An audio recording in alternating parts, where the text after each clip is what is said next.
Presents the news of the world on Wednesday, May 20th. Once again, Columbia's correspondents across the Atlantic and the Pacific are ready to bring you direct reports by international shortwave radio. This morning, we shall first attempt to call in Australia and then bring you the news direct from London and Washington. In addition, Harry Marble will report on developments not covered in our direct pickup. But first, here are this morning's highlights.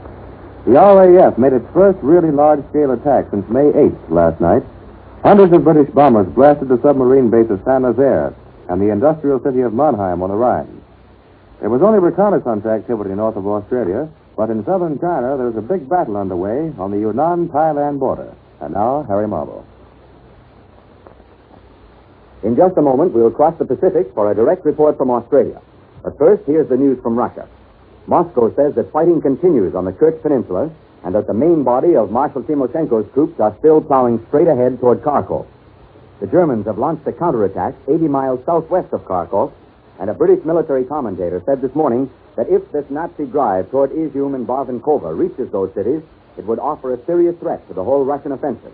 A correspondent of the Soviet newspaper Izvestia declares that the Nazi high command is using boys, cripples, and even Romanians to try to slow down the Russian drive.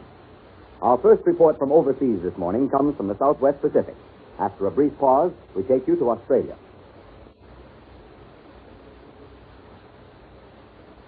CBS Australia. William J. Dunn reporting. The Northern air activity to the north of Australia, reported in today's official communique from Southwest Pacific Area Headquarters, is particularly interesting because it emphasizes the trend in that vicinity which, since the Battle of the Coral Sea, has been toward gradual acceleration. Only once before, since the repulse of the enemy in the Louisiana area, has there been a day with no outstanding air activity reported for either side. In marked contrast, attacks on Fort Moresby, particularly, have been increasing in intensity over a period of 2 weeks, reaching a climax on Monday when 49 enemy bombers and fighters staged an ineffective raid on Allied aerodrome installations. This was the largest force to strike at an Allied base on Australian soil since the February 19th raid on Port Darwin, in which 72 enemy planes participated. The attention paid Port Moresby in recent weeks, and particularly since the Coral Sea battle, is something up of the headache this Allied base has become to the enemy. Competent observers out here believe that future Japanese operations against Port Moresby may be regarded as a barometer of enemy intentions. The Australian government is making a determined effort to awaken the people of this country to the ever-present possibility of anti-air raids. Today, Robert Heflin, Minister of National Emergency Service, issued another warning. I feel it is my duty to emphasize that the danger of attack was never so great, he said. And the minister also warned that Australians who thought nothing was likely to happen because the Allied success in the Coral Sea were failing to appreciate the situation. Old-timers in the American Army Air Corps here in Australia are leading concerted cheers tonight for Brigadier General James A. Doolittle and his air fleet, which staged the attack on Tokyo. One graying colonel, who has known Doolittle for 20 years, exclaimed, "Good heavens, I don't know why I didn't see the hand of Jimmy Doolittle in that attack from the very first. We'd had Doolittle written all over it." The news has also unleashed a flood of Doolittle legends, which any old-timer in aviation, military or civil, can recite by the hour. 2 months ago, I was talking about Doolittle to a couple of correspondents of the Busan's Hotel in Batavia, when Harold Galley joined us. Galley, who flew around the world with Galley Post, and now a group captain in the Royal Australian Air Force. As he sat down, I asked him a carefully worded question. Harold, what flyer, in your opinion, combines to the greatest degree the qualities of unpredictability with a complete mastery of his profession? And he never hesitated. Why, Jimmy Doolittle, of course. There's no competition. And you can check that opinion with any old-timer in the flying business. Any fellow who could fly solo across the Andes with both legs in a plaster cast would think little of a long-distance bombing mission. This is William J. Dunn in Australia, returning to CBS in New York.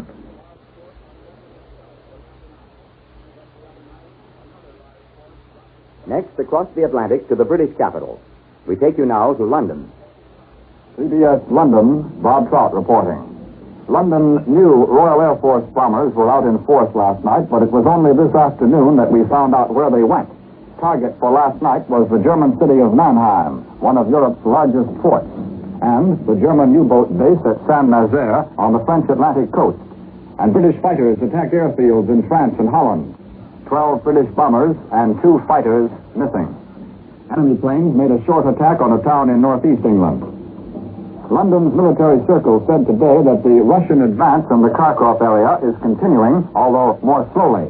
That German counteroffensive coming up from the south is thrust against the most tender spot of the Russian front in that sector. We don't know much about this German counterattack yet. The Russians have mentioned it once in a communique. The Germans have said nothing about it. The Germans are claiming all sorts of things on the Kerch Peninsula, including the capture of nearly 150,000 Russian prisoners. And, put together with other German claims, it is pointed out in London that this would mean the Russians used 250,000 men on the Kerch Peninsula, which is just about a physical impossibility. Yesterday's London evening newspapers headlined, "Kharkov Burning," a report which reached London from America. But London knows no more about this report than about those 2 other American reports.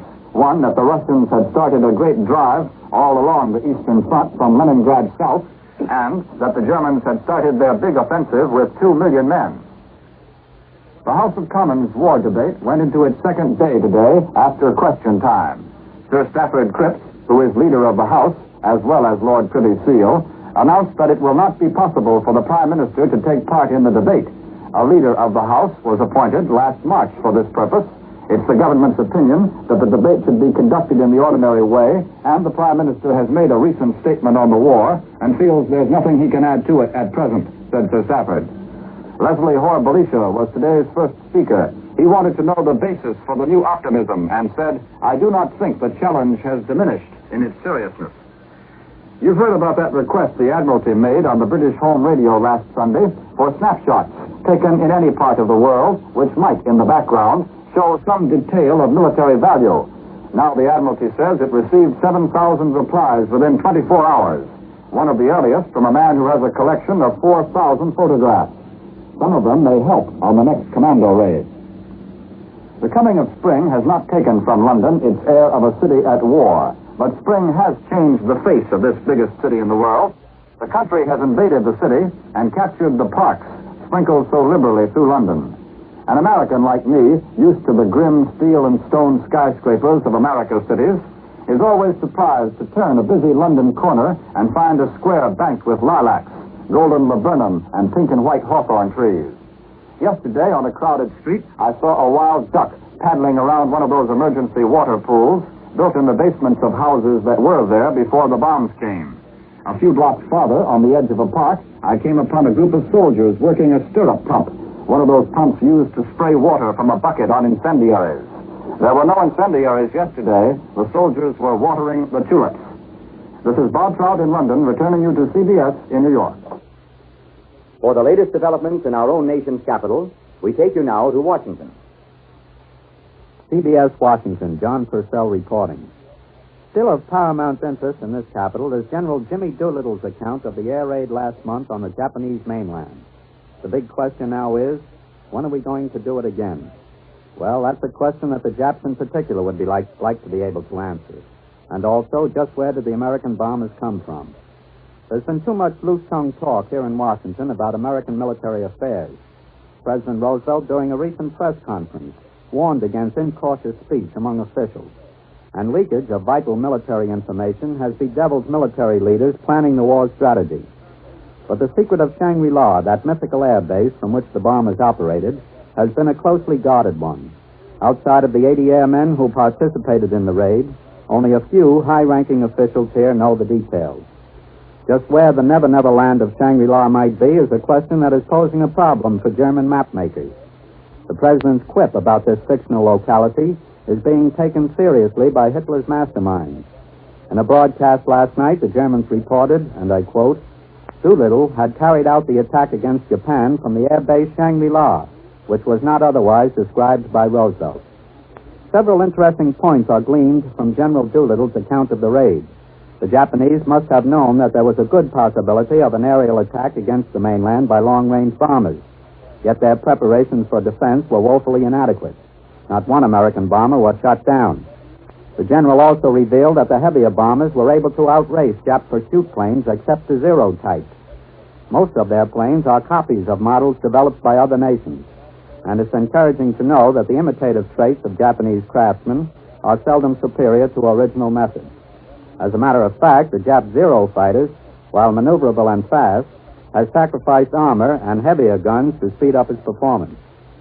It may be significant that the Japanese pilots opposing the American airmen were inexperienced and lacking in aggression.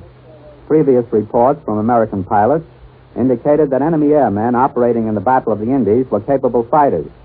It would seem that if the Japs had enough experienced men, they would keep a goodly proportion at home to protect their vital war industries. A special Senate committee will meet today to probe the possibility of using inland waterways to transport oil to the East Coast. With warm weather, the problem of getting enough fuel oil to seaboard homes is not acute, but it may reach a crisis in the fall. That was apparent from the remarks of Robert Allen, an official of the Petroleum Coordinator's office.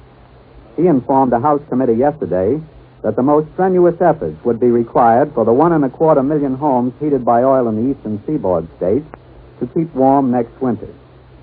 And all indications now point to the likelihood of nationwide gasoline rationing by July 1st.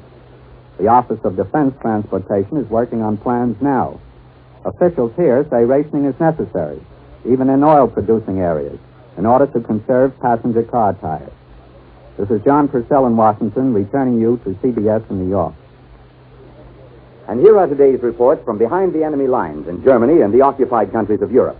Yugoslav sources report that the Germans have stopped using Bulgarian and Romanian troops against General Mihailovic's Army of Freedom in Yugoslavia. Too many of the Romanians and Bulgars were deserting to fight against the Axis. United Nations sources report this morning that the Germans have shot 15 Belgian and 5 French patriots for sabotage and are now preparing to incorporate Holland into Germany as a province to be called Niedermark. Edwin Shape, one of the American reporters who had left Germany in the exchange of Axis and American nationals, said today that Hitler is facing 5 serious production bottlenecks: the shortage of materials, of manpower, of transportation, of electric power, and the ever-growing threat of sabotage.